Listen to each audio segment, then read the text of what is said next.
Hello friends, आज हमारा class 10 का नेक्स्ट चैप्टर स्टार्ट हो रहा है। Chapter number 3, pair of linear equations in two variables. हमने लास्ट चैप्टर पॉलिनोमियल्स में पढ़ा था कि लीनियर इक्वेशन किसे कहते हैं। लीनियर इक्वेशन किसे कहते थे? जिसकी डिग्री क्या हो, 1 हो। जैसे मैंने ये बताया था पी एक्स इक्वल्स टू क्या था, ए एक्स प्लस बी। ठीक है, यहाँ पे x की डिग्री क्या है, 1 है। 1 होने की वजह से ये लीनियर इक्वेशन था।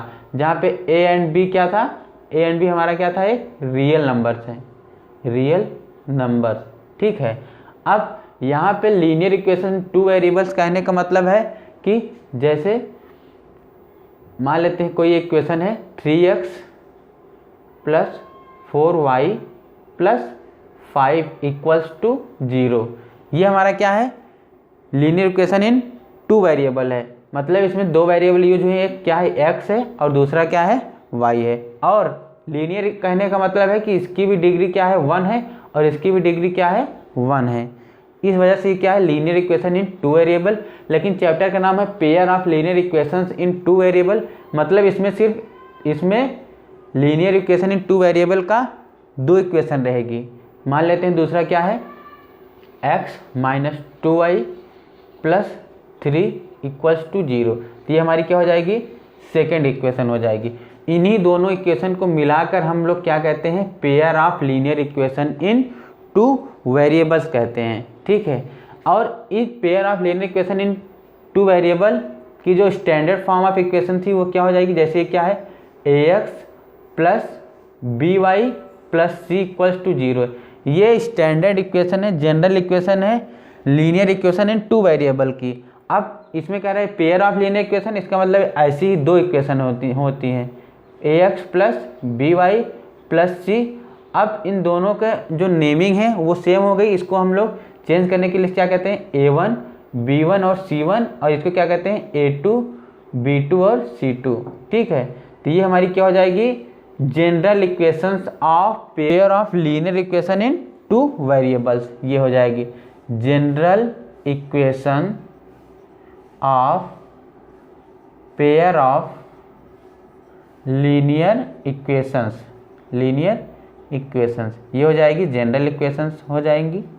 ठीक है, अब हम लोग इन्हीं दो इक्वेशन की हेल्प से हम लोग ग्राफ ड्रा करेंगे। उससे ये पता करेंगे कि ये किस तरीके की लाइन ड्रा कर रही है। अब हम लोग एग्जाम्पल देख लेते हैं किस तरीके से दो इक्वेशन की हेल्प से हम लोग ग्राफ ड्रा करते हैं। तो ये मान लेते हैं फर्स्ट इक्वेशन लिखा है, तो यहाँ पे y की वैल्यू अगर फाइंड करें क्या आएगी, y इक्वल क्या आ जाएगा, 5 माइनस एक्स। ये हो जाएगा फर्स्ट इक्वेशन की। और सेकेंड के लिए y की वैल्यू क्या आ जाएगी, 2x माइनस 4 अपान 3। ये सेकेंड इक्वेशन के लिए y की वैल्यू आ जाएगी। अगर हम फर्स्ट इक्वेशन के लिए पॉइंट ड्रा करें ग्राफ के लिए तो क्या होगा, इस तरीके से यहाँ क्या है x और y। अगर हम फर्स्ट इक्वेशन में x की वैल्यू 0 रख दें तो y की वैल्यू क्या आएगी, 5 आएगा।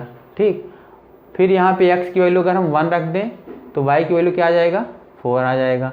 x की वैल्यू क्या रख दें, -1 रख देते हैं तो क्या हो जाएगा, y की वैल्यू 6 आ जाएगी। ठीक, इसमें क्या क्या पॉइंट बना, 0, 5, 1, 4 और -1, 6। ये फर्स्ट इक्वेशन के लिए पॉइंट बन गए। अब सेकेंड इक्वेशन के लिए पॉइंट क्या बनेगा,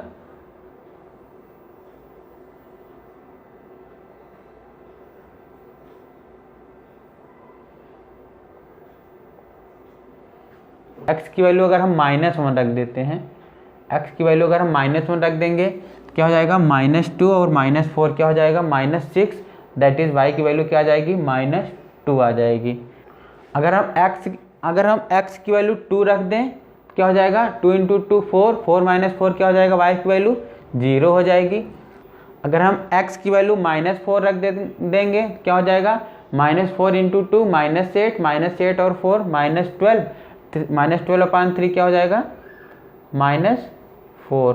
ठीक, ये हो जाएगा। मतलब इसमें क्या क्या पॉइंट बना, -1, -2, 2, 0 और -4, -4 ये बना। अगर हम लोग ग्राफ इसका ड्रा करेंगे तो ये क्या बनेगा, ये 1, 2, 3, 4, 5 6 -1 -2 -3 -4 -5 -6 -1 -2 -3 -4 -5 -6 1 2 3 4 5 6 7। ये मान लेते हैं ये पॉइंट है, ये हमारा क्या है, ओरिजिन 0 है। ठीक, तो फर्स्ट इक्वेशन की जो पॉइंट थे वो क्या थे, 0,5 0,5 मतलब ये पॉइंट था। ठीक, सेकंड क्या है 1,4 1 के सामने क्या है 4, ये दूसरा पॉइंट है। थर्ड क्या है -1,6 -1,6 यहाँ पे। ठीक, ये पॉइंट जब हम इन तीनों पॉइंट को इस तरीके से मिलाएंगे, इस तरीके से, ठीक, इस तरीके से अगर हम तीनों पॉइंट को मिलाएंगे कि हमारी कौन सी इक्वेशन थी, ये थी हमारी x + y = 5, ये हमारी ये इक्वेशन थी। अब हम सेकेंड इक्वेशन के लिए अगर पॉइंट ड्रा करें वो क्या होगा, -1, -2 -1 और -2 ये है।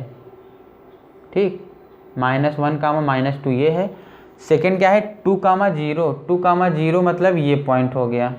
ठीक, और फिर क्या है -4, -4 ये इसके सामने यहाँ पे। ठीक है, जब हम अब इन तीनों पॉइंट को मिलाएंगे तो ये लाइन किस तरीके से जाएगी, ये इस तरीके से।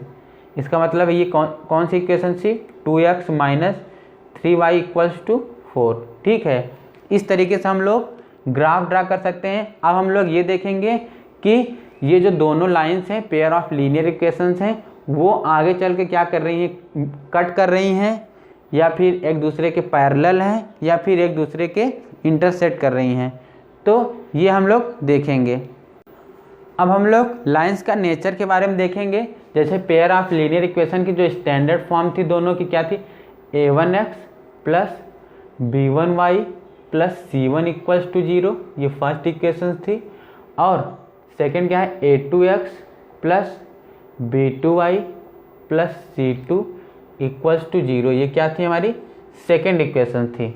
ठीक है, फर्स्ट कंडीशन क्या थी कि अगर a1/a2 ठीक is not equal to b1/b2, तो इस लाइन का नेचर क्या होगा, इंटरसेक्टिंग लाइन। मतलब जैसे अभी हमने ग्राफ बनाया था, इंटरसेक्टिंग लाइन।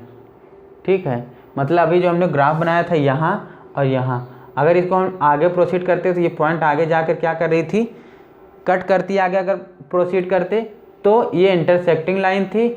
इसका मतलब है इसका जो कोफिशिएंट ऑफ x का रेशियो जो था a1/a2 और कोफिशिएंट ऑफ y का जो रेशियो था वो इक्वल नहीं था। इस वजह से ये दोनों लाइंस क्या थी, आपस में इंटरसेक्टिंग लाइन थी। इसका मतलब है कि इसको आगे चलने पे ये जो पॉइंट था (x, y) अगर नाम दे दे तो ये क्या था, ओनली 1 पॉइंट मिलते थे इन लोगों से, ओनली 1 पॉइंट सोल्यूशन। इसका जो सोल्यूशन था सिर्फ एक ही पॉइंट पर मिल रहा था। ये फर्स्ट नेचर था। सेकंड क्या था कि अगर a1/a2 = b1/b2 ठीक इक्वल्स टू कांस्टेंट एंड का भी रेशियो अगर इक्वल हो, ये लाइन क्या होगी, एक दूसरे के कोइंसिडेंस होंगी। कोइंसिडेंस कहने का मतलब है, कोइंसिडेंट लाइन कहने का मतलब है infinite many solution. Infinite many solution, many solution. ठीक है, मतलब जैसे एक लाइन ऐसे गई हुई है, अगर दूसरी लाइन का भी रेशियो अगर सेम है तो वो लाइन भी इसी के ऊपर ड्रा होगी। ठीक, तो अगर हम यहाँ पे एक पॉइंट अगर एज्यूम करें तो वो पॉइंट उन दोनों लाइन पर लाई करेगा। अगर यहाँ एज्यूम करें तो वो भी दोनों पॉइंट पर लाई करेगा। यहाँ लाइक अगर लें तब भी दोनों लाइन पर। इसका मतलब है कि इन दोनों लाइन के ऊपर हम कहीं भी कोई भी पॉइंट अगर लेते हैं तो सभी पॉइंट्स क्या होंगे, इन दोनों लाइंस का सॉल्यूशन होगा। इस वजह से इसका जो सॉल्यूशन होगा क्या हो जाएगा, इनफाइनाइट मेनी सॉल्यूशन हो जाएगा। थर्ड है कि अगर a1/a2 equals to B1 upon B2 not equals to C1 upon C2। तो ये लाइन क्या होगी, एक दूसरे के पैरेलल होगी, पैरेलल लाइंस, पैरेलल लाइंस। इसका मतलब है नो सॉल्यूशन। ठीक है, जैसे ये एक लाइन ऐसे गई हुई है, अगर इसी के पैरेलल एक दूसरी लाइन इसी तरीके से गई हुई है, इसका मतलब है इन दोनों के कोफिशिएंट का रेशियो तो सेम है, कांस्टेंट को छोड़कर एक्स और वाई के कोफिशिएंट का रेशियो सेम है, लेकिन इसके कांस्टेंट का रेशियो सेम ना होने की वजह से ये लाइन एक दूसरे के क्या होंगी, पैरेलल होंगी। इसका मतलब इसको हम कितना भी आगे बढ़ाते जाएं, ये लाइन ना तो आगे इंटरसेक्ट करेगी ना ही पीछे इंटरसेक्ट करेगी। इस वजह से इन दोनों के बीच का इंटरसेक्ट ना होने की वजह से इसका जो सोल्यूशन होगा वो 0 होगा। इसका मतलब है नो सोल्यूशन। ठीक, ये एग्जाम्पल लिखा हुआ है, इसको हमें क्या बताना है, इसके कोफिशिएंट के बेसिस पर इसका नेचर बताना है कि क्या है, ये किस तरीके की लाइंस है। तो अगर हम A1 अपान A2 करेंगे, क्या हो जाएगा, ये A1x के corresponding A1x plus B2y plus C2, ये क्या हो जाएगा A2x plus B2y plus C2, ये हो जाएगा। यहाँ क्या है, C1 है सभी, A1x plus B1y plus C1 equals to 0, ये ठीक है। ये इसके कंपेयर करें, ये इसके कंपेयर करें, तो A1 अपान A2 का रेशियो क्या हो जाएगा, 5 अपान 7। ठीक, अब B1 अपान B2 का रेशियो क्या हो जाएगा, 4 अपान 6 मतलब -2/3, ये हो जाएगा रेशियो। अब C1 अपान C2 का रेशियो क्या हो जाएगा, 8 अपान -9। ठीक, इसका मतलब है इसमें A1 upon A2 is not equals to B1 upon B2। इसका मतलब ये किस तरीके की लाइन हो जाएगी, इंटरसेक्टिंग लाइन हो जाएगी। इसका मतलब कितने सोल्यूशन होंगे, ओनली 1 सोल्यूशन। ठीक है, इस लाइन के सिर्फ कितने सोल्यूशन होंगे, 1 सोल्यूशन होंगे। अब हम लोग पेयर ऑफ लीनियर इक्वेशन को 3 अलजेब्रिक मेथड से सॉल्व करने के लिए सीखेंगे। तो फर्स्ट मेथड क्या है, सब्स्टिट्यूशन मेथड, सब्स्टिट्यूशन मेथड। ठीक, सब्स्टिट्यूशन मेथड। ठीक, सब्स्टिट्यूशन मेथड में क्या है, मान लेते हैं क्या है, 7x minus 15 equals 15y, 7x minus 15y equals to 2। Second है x plus 2y equals to 3। ये मान लेते हैं फर्स्ट इक्वेशन है और ये सेकेंड इक्वेशन है। सब्स्टिट्यूशन में क्या है कि एक इक्वेशन में मान लेते हैं y की वैल्यू फाइंड करके उसको दूसरे इक्वेशन में पुट कर दें। तो मान लेते हैं फर्स्ट इक्वेशन से y की वैल्यू अगर हम लोग फाइंड करें या फिर सेकेंड इक्वेशन में y की वैल्यू फाइंड करें, क्या हो जाएगी, 2y क्या हो जाएगा, 3 माइनस x हो जाएगा। ठीक, अब y की वैल्यू क्या हो जाएगी, y equals to 3 minus x by 2। ठीक, ये इस इक्वेशन को हम लोग क्या मान लें, थर्ड मान लें।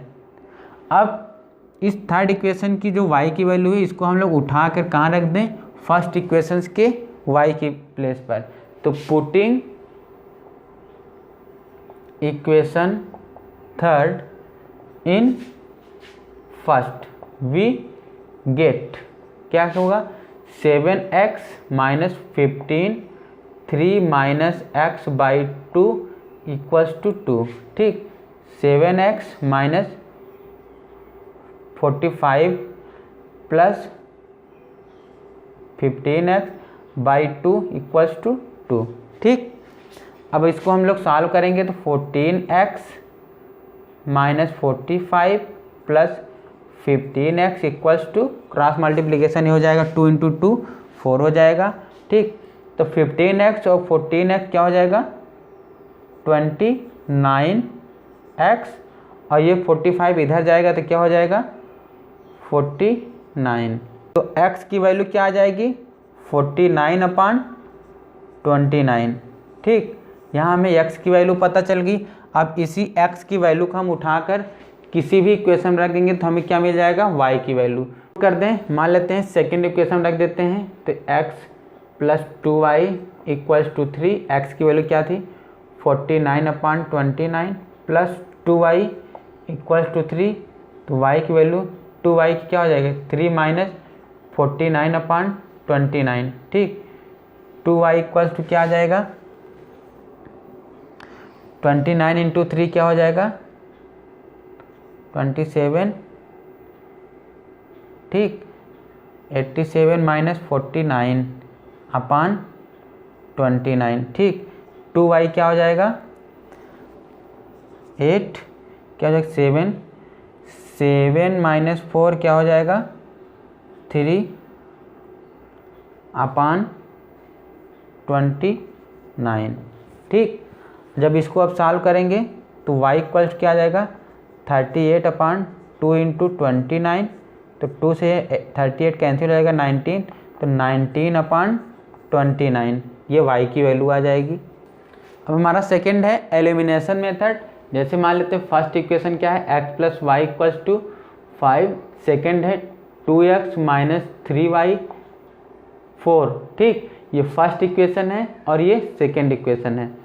तो एलिमिनेशन मेथड में हमें या तो x का कोफिशिएंट को हम इक्वल कर दें या फिर y के कोफिशिएंट को इक्वल कर दें, उसके बाद हम क्या करेंगे सॉल्व कर सकते हैं। मतलब यहाँ x का कोफिशिएंट क्या है 1 है, यहाँ पे 2 है। अगर हमें 2 बनाना है तो इस इक्वेशन में क्या करना पड़ेगा 2 से मल्टीप्लाई करना पड़ेगा, ठीक।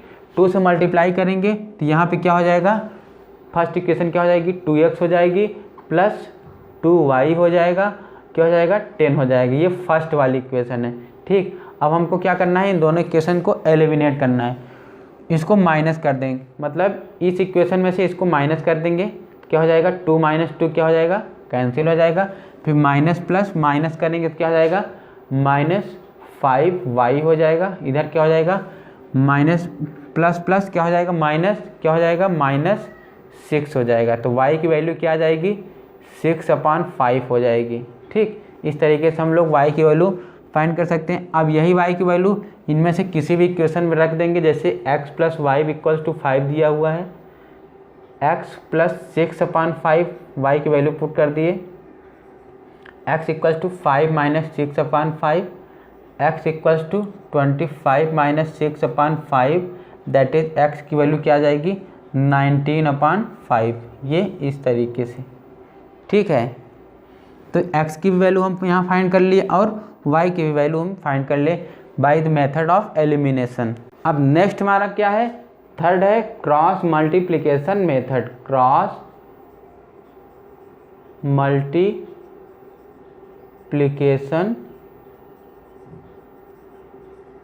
मेथड, ठीक। क्रॉस मल्टीप्लिकेशन मेथड, इसमें पेयर ऑफ लीनियर इक्वेशन की दोनों जनरल फॉर्म लिख लेते हैं। a1x plus b1y plus c1 equals to 0, ये फर्स्ट इक्वेशन मान लेते हैं। सेकेंड क्या है a2x plus b2y plus c2 equals to 0, ये सेकेंड इक्वेशन है, ठीक। क्रॉस मल्टीप्लिकेशन मेथड में x ये कर लेते हैं। उसके बाद यहाँ पे जो x का कोफिशिएंट है ये x वाले टर्म को हम हाइड कर लेंगे। उसके बाद क्या करेंगे इस b1 को इस क्रॉस मल्टीप्लाई c2 करेंगे, फिर इसको इससे करेंगे, ठीक। क्या हो जाएगा b1 इन c2 फिर माइनस लगा के फिर क्या हो जाएगा b2 c1, ये इस तरीके से, ठीक।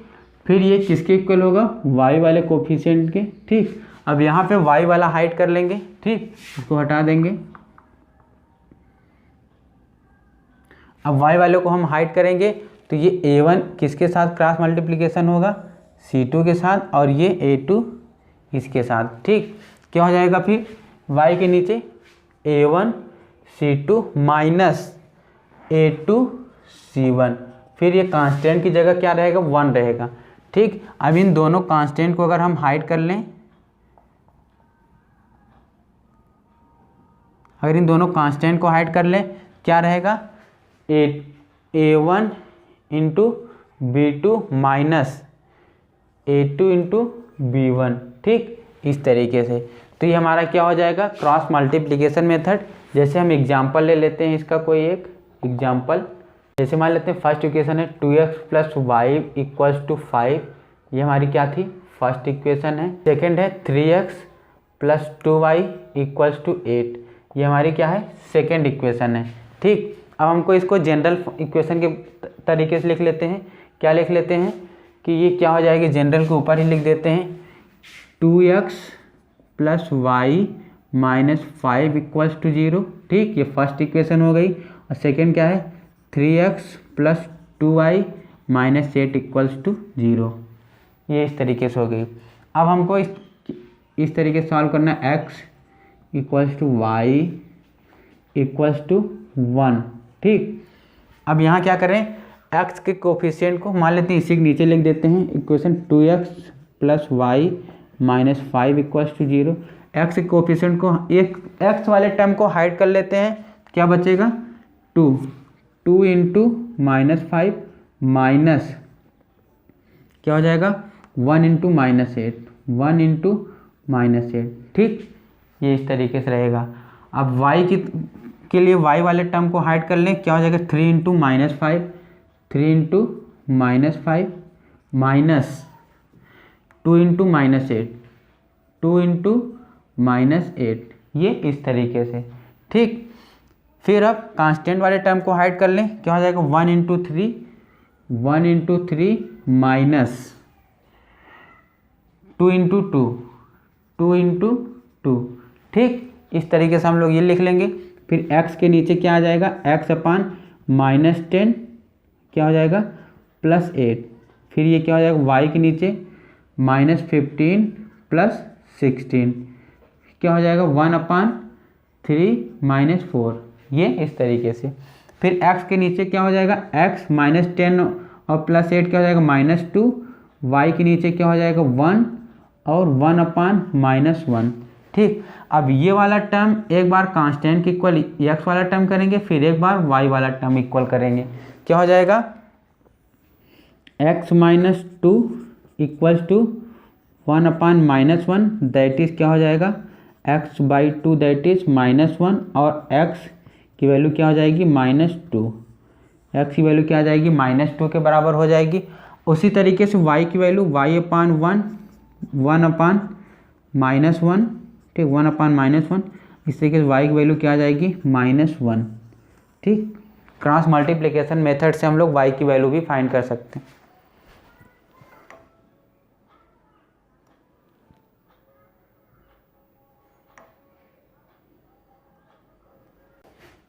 अब हमारा नेक्स्ट है equation reducible to a pair of linear equation in 2 variable. मतलब जैसे इक्वेशन लिखा है 2 upon x plus 3 upon y equals to 13, इस तरीके से ये इक्वेशन लिखा हुआ है। सेकेंड इक्वेशन लिखा हुआ है 5 upon x minus 4 upon y equals to minus 2। ये मान लेते हैं इस तरीके से इक्वेशन लिखी हुई है पहले। और दूसरा, इसमें हम रिड्यूसिबल फॉर्म में कर सकते हैं, मतलब 1 बाई एक्स को हम क्या मान लें u मान लें, और 1 बाई वाई को क्या मान लें v मान लें। ठीक, तो अगर हम इस फॉर्म में इसको कन्वर्ट करें तो क्या हो जाएगा 2, ये क्या लिखा हुआ है 2 into 1 by x that is 2u plus 3v equals to 13, ये फर्स्ट इक्वेशन हो गई। ठीक, उसी तरीके से क्या हो जाएगा ये 5u minus 4v equals to minus 2, ये सेकेंड हो गई। ठीक, अब हम इस तरीके से रिड्यूस करके हम चाहे तो सब्स्टिट्यूशन मेथड लगाएं, चाहे एलिमिनेशन, चाहे क्रॉस मल्टीप्लिकेशन, तब हमें u और v की वैल्यू पता चल जाएगी। मान लेते हैं हम यहाँ पे क्या लगा दें, एलिमिनेशन मेथड लगा दें, तो क्या हो जाएगा, इसको बराबर करें तो यहाँ पे क्या कर दें 5 से मल्टीप्लाई कर दें और यहाँ पे 2 से मल्टीप्लाई कर दें, तो क्या हो जाएगा 10u plus 15v equal to 65। ठीक, ये क्या हो जाएगा 10u minus 8v equals to minus 4। ठीक, क्या हो जाएगा ये माइनस कैंसिल हो जाएगा, प्लस माइनस प्लस प्लस क्या हो जाएगा 23v और प्लस माइनस प्लस क्या हो जाएगा इक्वल्स टू 69। ठीक, ये इतना आ गया। अब v इक्वल्स टू क्या आ जाएगा 69 अपान 23, दैट इज इसको जब कैंसिल करेंगे तो क्या हो जाएगा 3 इक्वल्स टू v की वैल्यू आ गई 3। अब इसी v की वैल्यू को हम किसी भी इक्वेशन में रख देंगे तो क्या पता चल जाएगा, हमें u पता चल जाएगा। ठीक है, तो मान लेते हैं हम इस इक्वेशन में रख दें 2u plus 3v equals to 13, 2u plus 3 into 3 that is 13, 2u equals to 13 minus 9, 2u equals to 4, u equals to 4/2 that is 2, मतलब u की वैल्यू कितना आ गई 2। ठीक, v इक्वल्स टू 3 और u इक्वल्स टू 2, तो u कितना आया यहाँ पे 2, तो 1/x की वैल्यू क्या थी 2 थी, तो x की वैल्यू क्या हो जाएगी 2, x की वैल्यू क्या हो जाएगी 1/2। ठीक है, अब v की वैल्यू क्या आई थी 3 आई थी, तो y की वैल्यू क्या हो जाएगी 1/3 हो जाएगी। इस तरीके से हम लोग x और y की वैल्यू फाइंड कर सकते हैं।